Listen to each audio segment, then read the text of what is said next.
Kumar Gaurav Divya teacher history makers group में आप सभी साथियों का पुनः स्वागत अभिनंदन करता हूं। हम लोग एक मिशन के तहत पूरे बिहार राज्य के शिक्षक आगे बढ़ रहे हैं, जिस मिशन का नाम है मेरा मोबाइल मेरी शिक्षा। इस मिशन के तहत मैं एक ब्लॉग लेकर आपके समक्ष उपस्थित हुआ हूं, जिसका नाम है पर्यावरण मित्र। आइए इसमें एक नए पौधे के बारे में हम जानते हैं। देखा है गिलोय की बेल को नीम के पेड़ पर चढ़ते हुए, देखा है गिलोय की बेल को नीम के पेड़ पर चढ़ते हुए, हवा धूप पाकर खूब बढ़ते हुए। तो आइए आज का पौधा हमारा है गिलोय।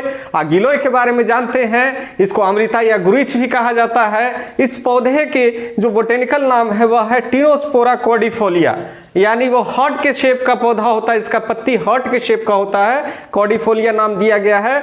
और इसकी फैमिली है मिनी स्पर्मेसी। यह जिस फैमिली का सदस्य है उसका नाम है मिनी स्पर्मेसी फैमिली। आइए इसमें विभिन्न प्रकार के इस पौधे के विषय में चीज़ों के बारे में जानते हैं। ये जो पौधा होता है इसके पत्ते जो होते हैं पान के आकार के होते हैं, और यह अगर उसको खाया जाए उन पत्तों को तो वह कसैले होते हैं, कड़वे होते हैं, तीखे होते हैं। इसके तना जो होते हैं आपकी एक उंगली के समान, अगर कानी उंगली ले लेते हैं इसके समान होता है, या फिर अंगूठे के समान मोटा हो सकता है। इसका तना एक बेल की तरह होता है, जो कि आम और साथ में नीम इन पेड़ों पर ज़्यादा देखा जाता है। और इनके अंदर से यह उनके कुछ गुणों को भी अवशोषित कर लेता है। और अगर यह नीम के पेड़ पर चढ़ा हुआ है तो ये ज़्यादा लाभकारी आपके लिए है। और इसके फूल के बारे में चर्चा करें तो इसके फूल गुच्छों में होते हैं, ये पीले और हरे रंग के होते हैं। इनके जो फल होते हैं वो मटर के दाने के समान लाल रंग के देखे जाते हैं। तो यह पौधा बहुत ही लाभकारी है। आपको विभिन्न रोगों में यह काम करता है, आपकी इम्यूनिटी को बढ़ाता है, आपके वात दोष को दूर करता है, आपकी भूख को बढ़ाता है, साथ में विभिन्न प्रकार के रोगों में यह कारगर है। आइए किन किन रोगों में यह कारगर है उसके विषय में हम लोग जानते हैं।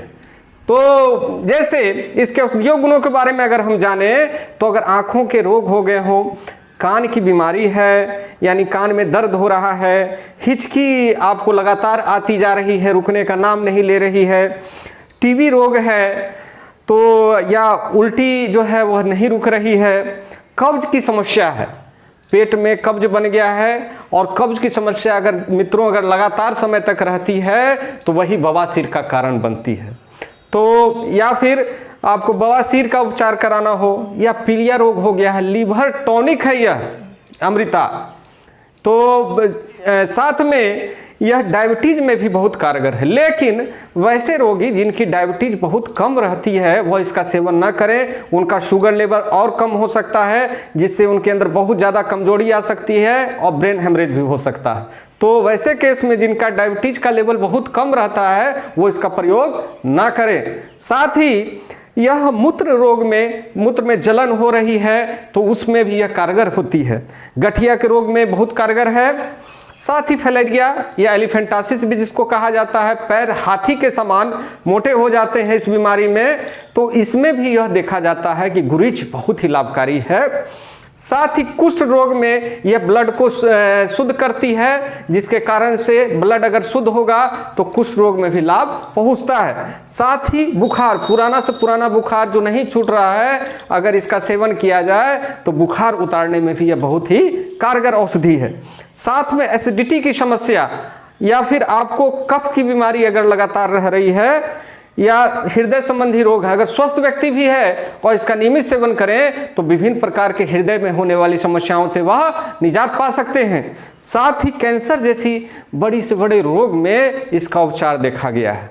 लेकिन दो लोग इसका इस्तेमाल नहीं करें, एक तो वह जिनको डायबिटीज कम रहती है, दूसरी वह जो गर्भवती महिलाएं हैं।